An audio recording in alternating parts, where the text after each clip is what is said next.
তো এই গেল মুসলিমদের আক্রমণের চেহারা, এবং এদের কিন্তু অধিকাংশটাই কিন্তু অন্যান্য জায়গা থেকে আসা। কলকাতার কিছু কয়েকজন তো অবশ্যই ছিল, বিশেষ করে পার্ক সার্কাস অঞ্চলে, মেটিয়াবুরুজ অঞ্চলের কিছু মানুষ সরাসরি এর মধ্যে মানে নেতৃত্বে যারা ছিলেন তারা ছিলেন, কিন্তু বেশিরভাগ গুন্ডাদের আনা হয়েছিল বাইরের রাজ্য থেকে এবং তাদের লিড করেছিলেন এরা। প্রথম দিন দ্বিতীয় দিন ধরে নেওয়া যাক যে এইরকম চলল, মানে দ্বিতীয় দিন রাত্রির থেকে কিন্তু হিন্দুরা একত্রিত হতে শুরু করলো। মানে যেটা ওই হিন্দু শিখ যে একটা ফ্রন্টিয়ার তৈরি হয়ে, যেটা মানে হিন্দু বলতে কি মানে আমাদের বাঙালি হিন্দু, একেবারে অরিজিনাল কলকাতার মানুষ যারা। দ্বিতীয়ত হচ্ছে মারোয়ারি কমিউনিটি, যারা মূলত এখানে ব্যবসা করে খেত। আচ্ছা, তারা আচ্ছা বড়বাজার অঞ্চলের মারোয়ারি বলি মূলত। এছাড়া হচ্ছে এই শিখরা তখন আমাদের কলকাতায় খুব একটা বেশি ছিল না, কিন্তু তারাও কিন্তু সরাসরি প্রথম, মানে আমি যেটা শুনেছিলাম প্রথম দিকের যে ফ্রন্টিয়ারটা, যেটা 17 তারিখে আর কি প্রথম হিন্দুদের দিক থেকে ফ্রন্টিয়ারটা তৈরি হলো, সেটা হয়েছিল সাউথের রসা রোড। না, এইটা সাউথে হয়েছিল, কিন্তু প্রথম যেটা হয়েছিল আমার রিসার্চে যেটা জানতে পেরেছি সেটা হচ্ছে এই মোলঙ্গা লেন, মানে আমাদের বিপ্লবী অনুকূলচন্দ্র মুখার্জি স্ট্রিট, যেটা আচ্ছা হিন্দ সিনেমার সামনে, আচ্ছা ওই জায়গাটায়, ওখানে হচ্ছে গোপাল পাঠার বাড়ি। গোপাল পাঠা বা গোপাল মুখোপাধ্যায়, যাকে আমরা গোপাল পাঠা বলেই চিনি, গোটা বাংলার মানুষ, ভারতের মানুষ গোপাল পাঠা বলে চেনেন। এইখান থেকে কিন্তু হিন্দুদের ভূমিকা এবং গোপাল পাঠার ভূমিকা কি ছিল সেইটা শুরু হচ্ছে। গোপাল পাঠা মানে ওই বাঙালি মাংসের দোকান বউবাজারে, এটা ওনার মানে কালী ঠাকুর বোধহয় রয়েছেন, যে কালী পুজো করে কালীর সামনে বলি দিয়ে সেই মাংস বিক্রি করা হতো। উনি ছিলেন বিপ্লবী অনুকূলচন্দ্র মুখার্জির ভাগনা। ছোটবেলা থেকে একটা বিপ্লবী পরিবেশে উনি মানুষ, এবং ওই একে চিঠি দিয়ায় গোপন চিঠি, ওই অনুশীলন সমিতি, যুগান্তর সমিতি, এগুলো সব তো গোপন সমিতি ছিল তখন। তো ওই মামা বলতো এইটা ওকে দিয়ায়, এইভাবে উনি কিন্তু ওই মামার নির্দেশে তৈরি হয়েছিলেন। এবং উনি নিজে একটি করেছিলেন, ওই একটা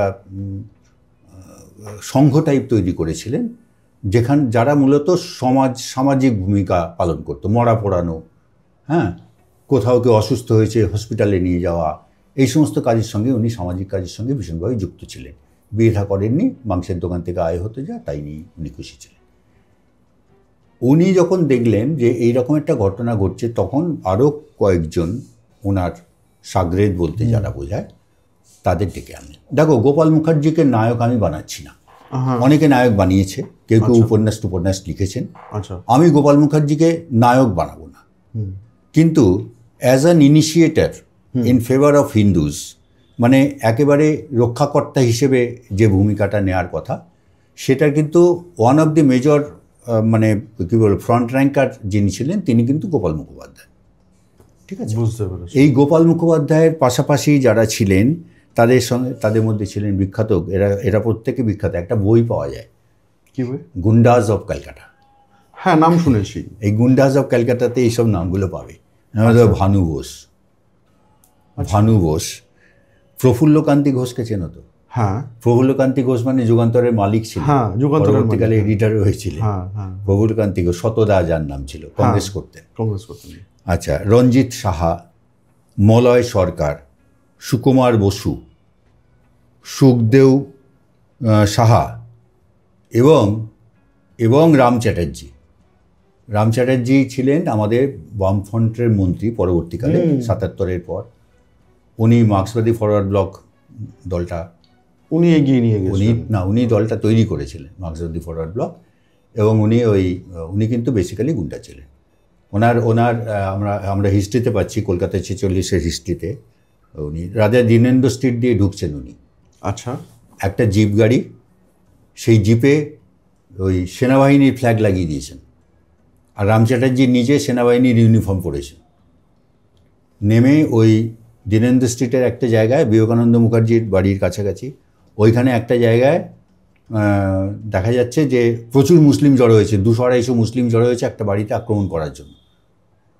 উনি নামলেন, লোকে একটু ভয় পেয়ে গেল, সেনাবাহিনী নেমে গেছে, হ্যাঁ, সেনা পোশাকে নেমেছেন রাম চ্যাটার্জি, তো ভয় পেয়ে গেল একটু। উনি কোনো দ্বিধা করলেন না, দু পকেটে দুটো রিভলভার থাকতো না, দু পকেট থেকে রিভলভার বার করে ফটাফট ফটাফট ফটাফট করে চালিয়ে দিলেন। কটা মূল্য কেউ জানে না। নিমেষে ওই 200 লোক ওখান থেকে খালপাড়ে ঝাঁপ দিয়ে, পেছন দিয়ে খালপাড় দিয়ে ঝাঁপ দিয়ে পালিয়ে যায়। এটা হচ্ছে রাম চ্যাটার্জির কাহিনী। তো এই যে রাম চ্যাটার্জি যে নামলেন সেনার বেশেতে, দাঙ্গার সময় সেনা নামেনি অ্যাকচুয়াল, এইগুলো পরে আসছি, গুলিয়ে যাবে সব, মানে গন্ডগোল। সেনা নামেনি।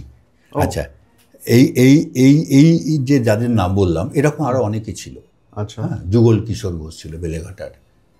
এরা সব কিন্তু একদম প্রত্যক্ষভাবে অংশ নিয়েছিল, এবং এরা সকলেই কিন্তু কলকাতায় গুন্ডা হিসেবে পরিচিত ছিল, ইনক্লুডিং গোপাল মুখার্জি। আমি বলছি, আচ্ছা, মানে এটা বললে হয়তো মানে গোপাল মুখার্জির ফেভারের লোকজন তারা বা তার পরিবারের লোকজন ক্ষুব্ধ হবেন, কিন্তু এতে ক্ষুব্ধ হওয়ার কিছু নেই, কারণ তার ভূমিকাটাও ছিল অসাধারণ, কিন্তু সেটা থেকেও আমরা অবশ্যই প্রশংসা করব।